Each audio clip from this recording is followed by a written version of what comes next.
Welcome to Planetary Health First, Mars Next. We are live at HIMSS, but we're not at HIMSS. We sort of are, yes and no, it doesn't matter. But anyway, we have Deepak here today and Charles, and they're going to be doing some deep dive on Bring a Friend series. And this Bring a Friend series, yeah, you can be friendly, but we're going to chat it up and create some dialogue, a little bit of discussion, and ruffle a little feathers. So anyway, Deepak, you want to just share a little bit about with our audience, a little bit about yourself? Sure. Thanks for the opportunity, Michael, and always pleasure to meet you, Charles. I'm the founder and CEO of Wearable Technologies, a company that I started about 3 years ago. That mission is to become the technology for any at-risk and vulnerable population segment. Our target segments is primarily anybody who's aging in place, or in a resource center like senior care or assisted living or independent living. The long-term goal is to be able to support them age in place, provide them any kind of management around chronic conditions and remote patients monitoring using our innovative wearable device that you can wear anywhere you want it, either on your skin or on your clothing. Overall, about Awesome. 25 years experience in software development and electronics. Awesome. Well, so glad to have you here, Deepak. And Charles, you want to just share a little bit about yourself as well? Yeah, so my name is Charles Gellman. I'm the CEO of HIDO, which stands for Health Information Data Outcomes. It specializes in AI robotics to take care of polypharmacy chronic care patients. Awesome. Well, hey, where do we start today with this topic? We got two different spectrums, two entrepreneurs. I love it. And Charles, where do you want to take this conversation today? Yeah, I think it'd be interesting for a lot of folks because we've been hearing this a lot of the conventions and meetings, and there's some buzzing at HIMSS around all of the different RPM solutions in the market, and also vendors going at risk based upon outcomes. And I think this is really where Deepak and I, kind of collide as one. Deepak is a big proponent of RPM, whereas we go 100% at risk based upon outcomes. So with the robotic device, we know the outcomes will be so great that we're willing to take risk and share in the savings. And that's a much different model than how RPM exists with those types of devices. So that's where we're at right now. We've seen some great outcomes from congestive heart failure, as well as dementia and diabetes and other areas. And it'd be interesting to get Deepak's stance on the RPM market space and the current payment models and how that's structured. Deepak, are you going to let them get away with that? So I'll play, obviously, the other side of the fence. Obviously, the technology that Charles is building is appealing. There's no question about it. But there's the other side of the fences where the adoption of those technology, especially with the robotics and whatnot, can be challenging factor for especially the patient population that we're targeting right now. And with the technology that you're building, Charles, definitely appeals a lot of people who are aging in place and who can support that type of cost measure around it to support robotics in home. But definitely the healthcare market and the remote patient monitoring makes more sense on the other side, especially when you have a value care model set up, where they can also utilize the benefit of the data coming right from their day-to-day routine. Whereas with the robotics, you can still get the compliance and adherence down, but when you want to really see the data value proposition coming in live data feed from your biometrics and from your physiological data, that's where I think the remote patient monitoring still has the upper hand, I want to say, to provide that extra level of care in a value care based model. So that's my take, at least right now, where I see still RPM sort of winning, so to speak. Now, Deepak, Charles, I would imagine the end goal is to get there together at some point where it's all about going full risk. None of these codes, like, let's just get rid of codes, right? Let's just get rid of prior authorization. But that's another show. Yeah, I think this is interesting because Deepak, you mentioned something very interesting, and I've chatted about this in the past, is that you have primary inputs and secondary endpoints. And whereas I see it is really a lot of the RPM solutions are secondary inputs, which are really a byproduct of the behavior of patients in the home. So you might be looking at vitals, you might be looking at blood pressure, HRV, or weight, or some other type of measurements on a daily basis to try to track that behavior. But you really want to understand the inputs of that patient. So what are they eating? Are they moving around the house? Are they taking their medications? Because once you actually understand those inputs, you combine both together, and then holistically, you can see how well that patient is doing or if they need a particular intervention. So I see, Michael, our mission and our technologies actually coming together as one in the future. That's super cool. Deepak? Yeah, I think I sort of on the same fence, although playing devil's advocate again is until you have two converge together in a more holistic way, like you said. And I think at the end of the day, what we both sort of advocating is the behavioral change in the patient population that we're targeting. A, we want them to be more tech savvy and more empowered with the technology. But B, we want them to be able to use it for their best use, so that when a care provider is looking at you as an overall solution, you have a pretty good understanding of the person that they're treating or they're providing support for. Yeah, I think you also focus on something that's super important, which is the actual user experience. Making things simple and clean and easy for people is often overlooked by a lot of engineering and companies. And if you can actually streamline the process to make things so simple for patients and at home, then usability occurs. And that's a fundamental, importance and focus of so many different companies out there. Because if you're able to streamline that for people, make things super, super clean, that completely alters the reality in. So I like what you're saying, Charles. I'm hearing like the frictionless is if you can make a device where you don't have any behavior change and it's frictionless, and the adoption. It seems like also with RPM and just in general, there's a lot of bottleneck from the provider to the onboarding. Like who is the customer? So I'd love to hear some of your feedback, both of you, on that.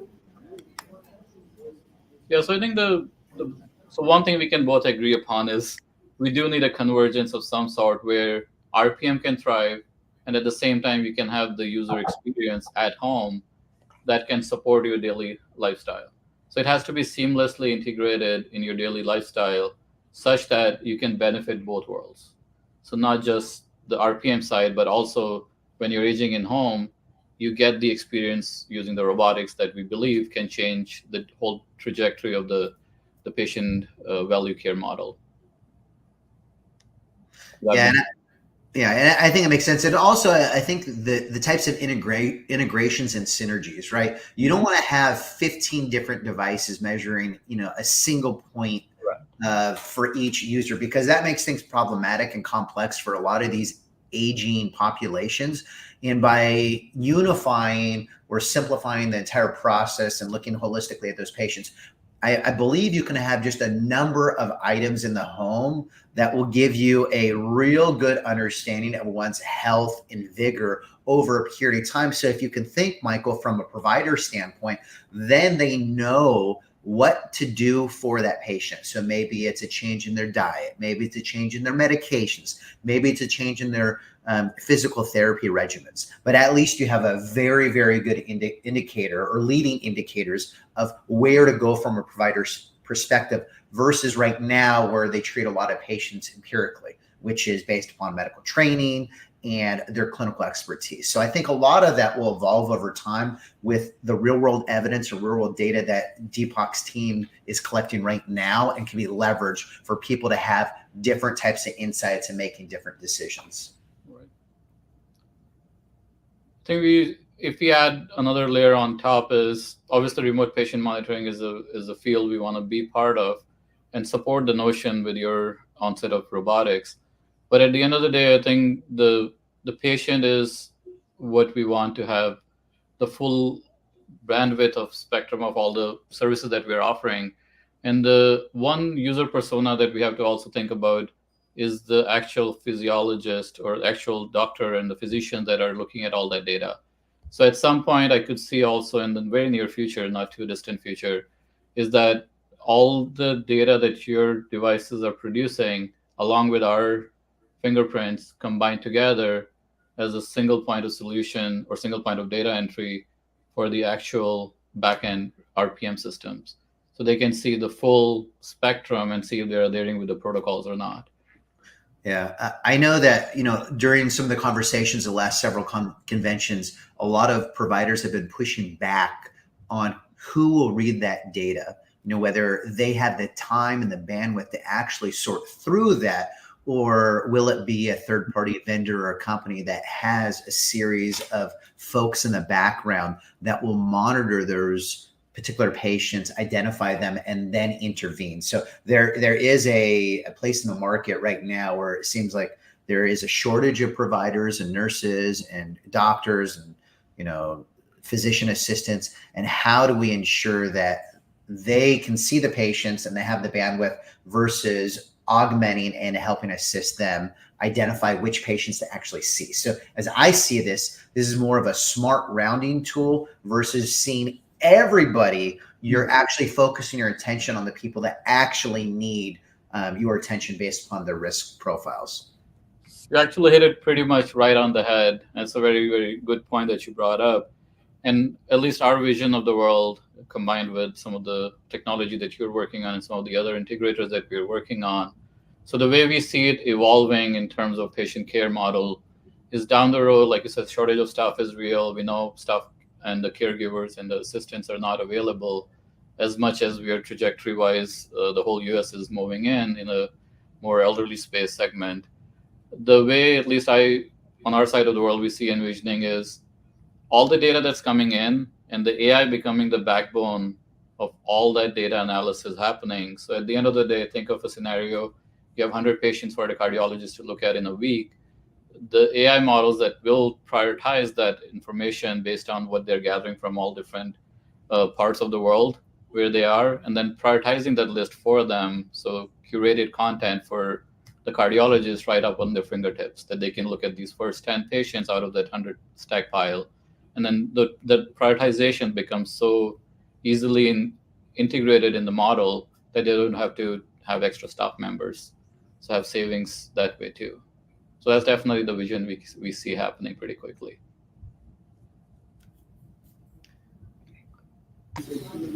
So what in the meanwhile, you're talking future, what is going on now?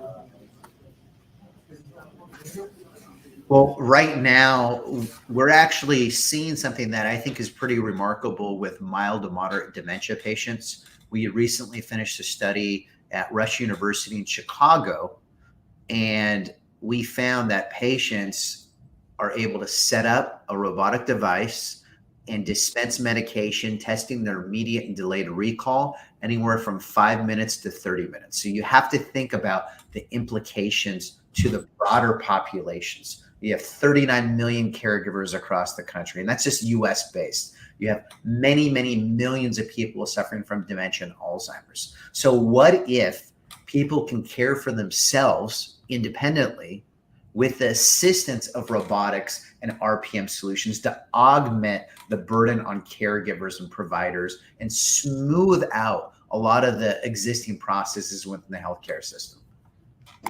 Yeah, that gets me excited as a son of a father who's 91 with dementia. I mean, like our caregiver didn't come for the first time the other day. And the medications, just those little things, you have to have the caregiver, but if we had, and eventually one day your tool, your device will actually have a little thing to actually put it in my dad's mouth. Not only, I mean, I can imagine that's the most important thing. Did he take his medication? So anyway. Correct me if I'm wrong, Charles, but with your technology, you could monitor if they took the medication or not. Yeah. So we specialize in remote direct observation therapy. So when a patient walks up to the device, it unlocks for Face ID. So if they can't remember their passcode, they can just utilize their face. It'll dose them based upon what the provider prescribed not underdose, not overdose, but actually dose. Then there's a consumption recording in front of the device for patients. And then after they're done, if they go up to the unit again, there's guardrails to protect patients so they cannot take medication again. So, once you get people stabilized in these medications, then you can actually track the disease states based upon the medication protocols. So if there's a new dementia drug or Alzheimer's drug, you want to actually see if the disease is stabilized, regressing, or progressing, depending upon the clinical efficacy and safety of those molecules. Right. And I know, Michael, you talked about what's happening now in at least our side of the world here. What we're learning pretty quickly from our test pilot sites that we're working on, that most dementia users have this type of mindset that anything that they're using, they're going to forget. That's just a general mindset that people living with dementia and Alzheimer's are. And most people that have worked with us using our devices to support their daily lifestyle, so they don't wander off, they don't get into trouble with different places that they go to, they actually buying 2 of our devices. So they're getting the protection round the clock, even at night. If they decide to wander off, they have something that they're protected with. And then piggybacking on what Charles' site is doing, I understand, Charles, you have the remote way to monitor that they took the drug or not. But a lot of our, at least our patients that we are working with, they have a medication counter set up already, and it's so small they may or may not have the robotic system set up there. So the way we are working with them is the way they take the medication, we can actually, with our models running on our devices, we can actually track them if they took the medication or not. Without the visual, even we know if they took the medication, they drank the water, and that can also be recorded as a placeholder that they took the medication. And we simply prompt them, did they take the medication, yes or no, and then that gets recorded and very natively, intuitively in their own voice.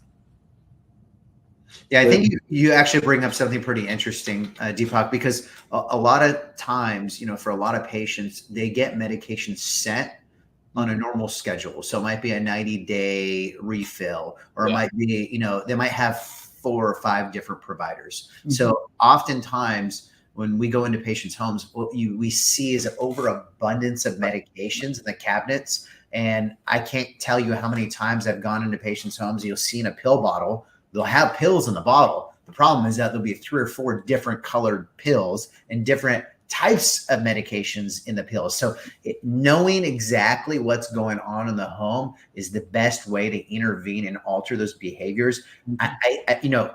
HIDO is meant for those at-risk patients that cost the most. There's a lot of other folks that can do, and the people that can do, that normal medication scheduler will work. And that's appropriate. It's just it's very interesting though when you look at the patients and you look at why they're failing in the home, and more often it's because they're overwhelmed with everything that's placed upon their shoulders. Totally agree. Yeah, like I would just say from my experience helping, there's no way my father would be able to do anything unless he can put his hand out and take pill by pill. Something has to literally put each pill, and he can swallow it, but that's the critical thing. He's not going to remember anything. He can put it in his mouth and drink the juice. So that's where the magic, is so critical. And yeah, I think that the way, like as I was talking about earlier, we're talking like multiple quadrupling numbers of cases in the next 10 years. So there's definitely a demand supply shortage, whether it is caregiver side, whether it's technology side. We just have to figure out a balance where we can bridge between the technology that's coming in and how the RPMs can leverage that technology. So there's definitely a very good use case for an augmented based approach where we can piggyback on some of the technology that HIDO is building and what we have built already. So we're about, we have 20 minutes in, and I want to make sure we're covering the right topics. I think we've covered a really good ground. I think there's opportunity to maybe be a little more provocative. I don't know what that is. do think the future of care in the next 7 years is going to look way different. I know you guys are part of it, but what is the future here right now, today on this show? What would you like to drive home for our audience? Yeah. Well, I think it's very important to focus on being aligned from a patient's perspective. If you uniquely put on the cap of the patient and you live and you breathe what they're feeling at home, and as a company, we emulate the mission and vision to drive the best patient outcomes, and we're aligned with the health plan by going 100% at risk. To me, that's where healthcare is going in the future. And we're not thinking about it 3 years, 7 years from now. We're doing that now. And that's our firm belief. Every single company runs a little bit different, but we're fortunate enough to be able to place us in a good position to be able to support that mission and vision. Well, I love hearing that, because I think as a consumer, as a patient, there's so much waste every day we see. And to me, that keeps everyone accountable. So I think every organization should have that end goal. So I agree. I think for us, at least, the future of care, the way we see it is, it has to be more proactive than most of our healthcare system today is reactive. And that's where the behavioral changes come in. The more we can be proactive starting now is going to benefit not just us as a provider, but also healthcare providers and also the patients themselves, so they can have a better, obviously, future taking care of themselves and aging in place.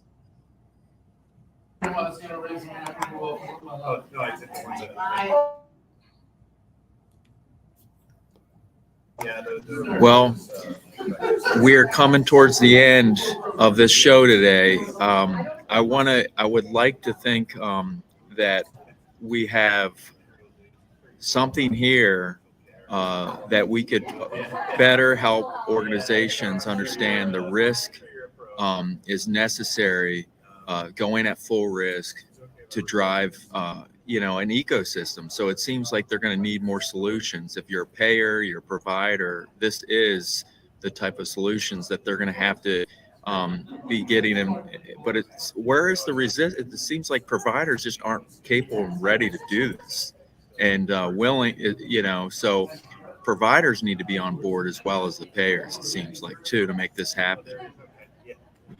It's happening somewhat at some levels, not entirely through the entire nation, but the hospital at home programs have definitely been in the movement since the COVID hit, and they're gaining traction now. A lot of local providers that we work with, they already have plans where they are providing these devices at home for patient monitoring, patient care, and I see other devices becoming part of the mix as well. It just obviously takes a push to get that out there with the providers. Yeah, I think the major curveball is hospitals and health systems actually dropping Medicare Advantage plans because they are not getting reimbursed enough money. And in order to stop the utilization of hospitals and unnecessary costs for patients, you need to streamline the approach in the home. And I think a lot of that can happen now. So for those Medicare Advantage plans that are being dropped by hospitals or health systems, I think they can look to these technologies to smooth out the cost structure for those patients, and they can get ahead of a lot of this versus having to renegotiate and start shifting people hours away from where their coverage area is. I feel like what you're bringing up is really redesigning healthcare where it works, and that's what we really need to see. I feel like we really had a good takeaway from this show. This time together is really trying to redesign healthcare for that alignment. Yeah, and hopefully after this, Deepak and I are still friends. So what can you say, Deepak? Are you guys still friends? Yeah, I think we can find a common ground at some point, other than fighting back and forth on the RPM solution. But we're not in that space together. There has to be a common ground that we should. I mean, the whole point is the end goal is still the user experience and the patient experience that we want to provide with a healthy aging in place. that's at least the end game. How do we get there? Whether it is a combination of both systems working together, that's the common ground. And you brought up a good point about the provider network. We haven't talked about, we didn't touch the insurance side of the market yet, but I could see them being part of the mix as well. For example, if you have sleep apnea, example, the machines you get are covered by the hospital level health systems, but you also get insurance paying for them. So those are the type of providers as a combination between your insurance providers, between your healthcare providers, and the patient themselves. It has to be a cohesive effort to bring that into reality. Well, man, I would like to think that on Bring a Friend, you guys are not only friends, but you could eventually be partners on a project initiative. So if you're any pilots out there, willingly pilots or future pilot, initiatives with a health plan, payers, providers, and you'd like a Deepak Charles duo, why not, right? Well, but anyway, I'm not brokering anything here, but I just think I see a suite of solutions, and there's needing to be more innovation in healthcare for sure, outside of the walls of the hospital. And so wrapping this up today, you guys are doing that. You are leading where healthcare needs to go. I really appreciate Charles and Deepak that you came on today. Thank you for your time. Thank you for having us. Yep.